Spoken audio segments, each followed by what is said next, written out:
Today we're going to talk about our 5 regions of Georgia that we ended on right before we left for break. So if you're in my homeroom, you've seen this about 6 weeks ago, and if you were in Miss Sharp's homeroom, we had just finished this unit and tested on it. We were getting ready to start our new unit, but I just wanted to go back and review over it real quick so that we don't forget any of that information. So we know that there are 5 regions of Georgia, and of those regions, there's the Appalachian Plateau, Ridge and Valley, Blue Ridge, Piedmont, and Coastal Plains. So I have my sheet right here of facts that we used to study with, and I'm just going to review over a few of them with y'all. So we know that the Appalachian Plateau has the coolest temperatures in all of Georgia. So out of all the regions, if you were to visit the Appalachian Plateau, and then the rest of them, the coolest temperatures would be in the Appalachian Plateau region. And it is a forested area with mountains that are flat on top. So this is one of the key indicators when we're looking at the mountainous parts of Georgia. There are other mountainous parts, but the Appalachian Plateau has flat mountains at the top, okay? So the next region I'm going to cover is the Valley and Ridge region. It has steep ridges, so it has more of a point of a mountain on it.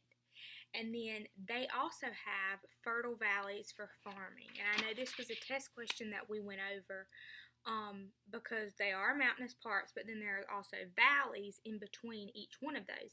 And in those valleys, it is a very, very fertile land for farming. So that is where, if there are farmers in that area, that is where they have to farm because, like I said, it is very hilly and very mountainous there also. So they have to utilize those valleys, which just so happen to be fertile and good for their crops. So remember we talked about how it is one of the lower farming communities up north where all the mountainous parts are. There are farmers there and they do farm, but not near as much as they do down here because our land is better for farming in Georgia.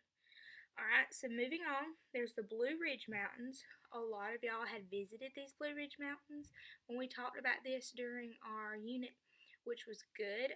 So a lot of y'all had a lot of fun information and facts and adventures that you had been on there at the Blue Ridge Mountain to talk about.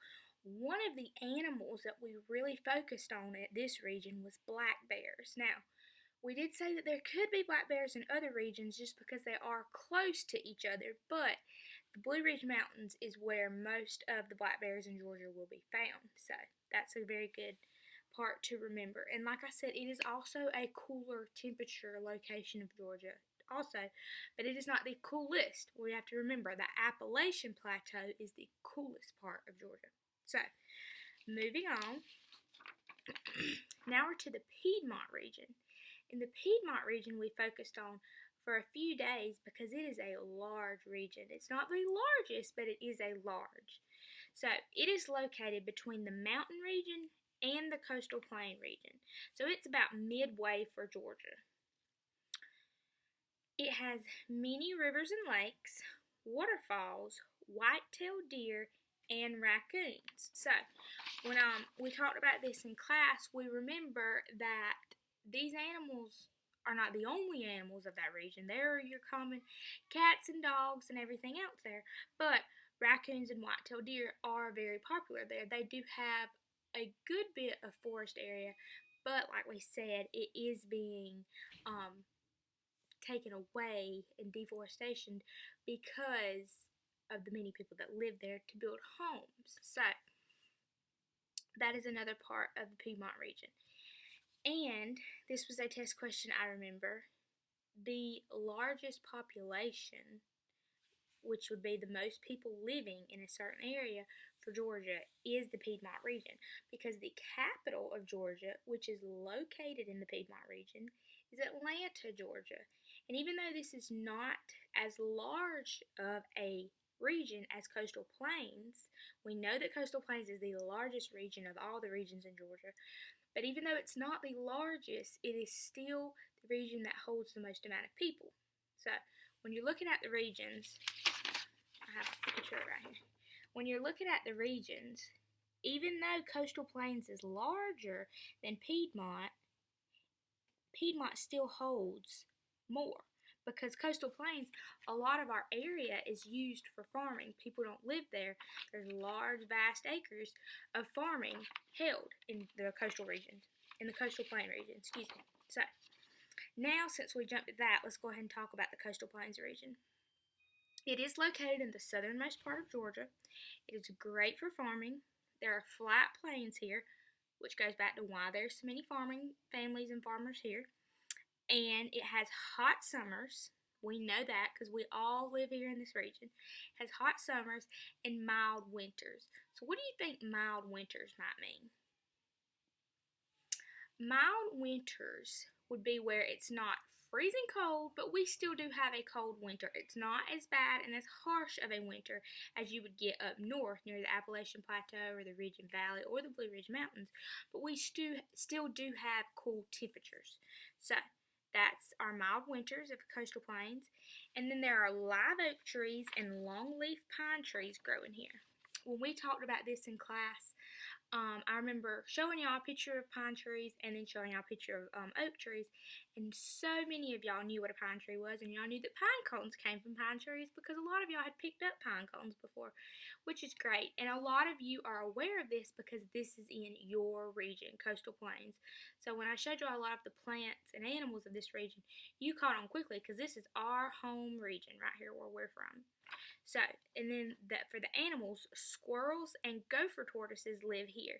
We talked about how we see squirrels all the time, but then we might not see a gopher tortoise all the time, but we could visit Reed Bingham State Park, and they have a lot of them there for us to see.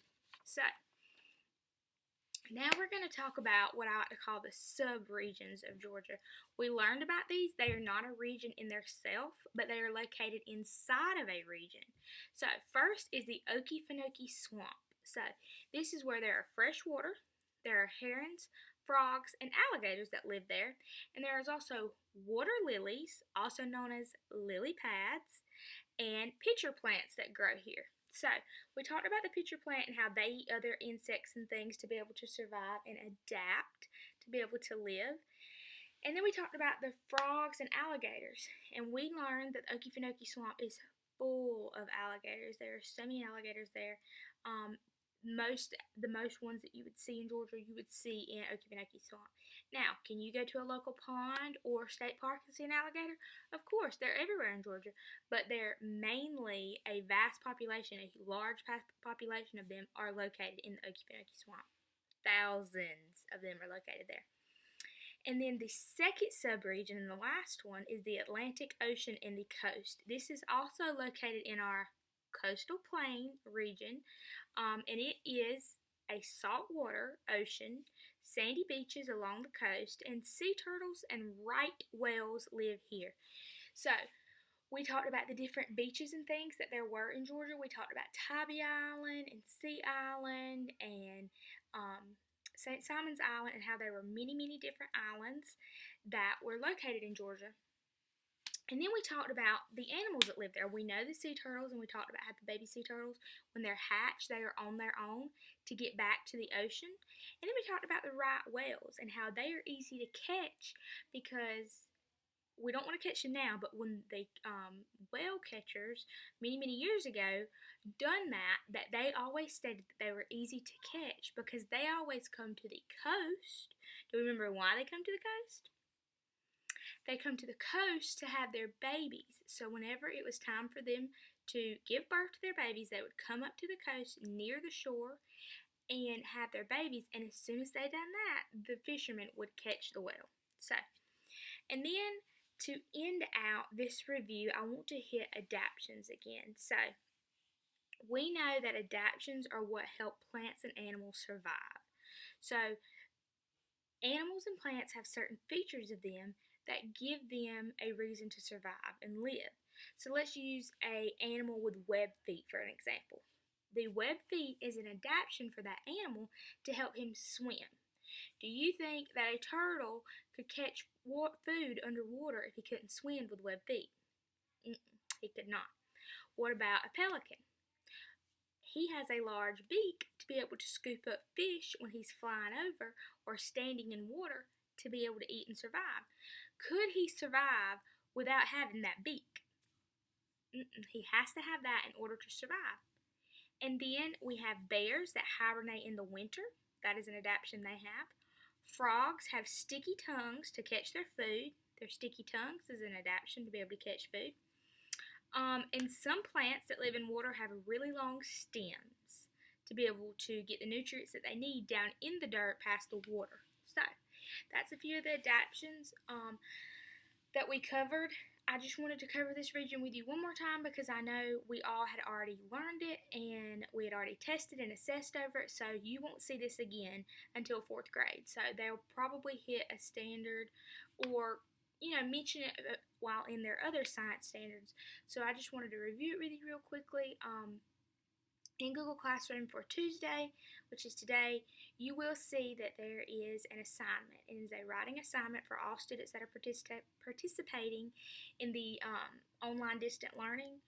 Your assignment for this lesson is for you to write about what is your favorite region and why. You can write about the one you live in.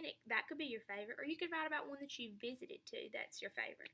And in that writing assignment, I want for you to, 1, write about which one's your favorite, write about why it's your favorite, and then give some facts and details about that region. You can go back in this video and listen to some of the facts that I've talked about, or you can Google your own and come up with some that maybe we haven't talked about or some that you didn't know about. So that's your assignment for the science lesson today.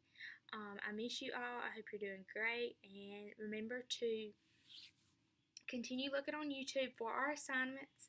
Continue looking at Remind on your parent or asking your parents if Miss Bullard or Miss Sharp has mentioned anything on Remind about assignments. And also, I have made a classroom Instagram because I know a lot of my students and parents that aren't on Remind have a Instagram. So I'm posting everything that I would on Remind on there and even some more stuff. So that link I will leave at the end of this video, but I'll go ahead and tell it to you now. It is Miss, M-I-S-S, and then a period, Miss, period, Bullards, B-U-L-L-A-R-D-S, classroom.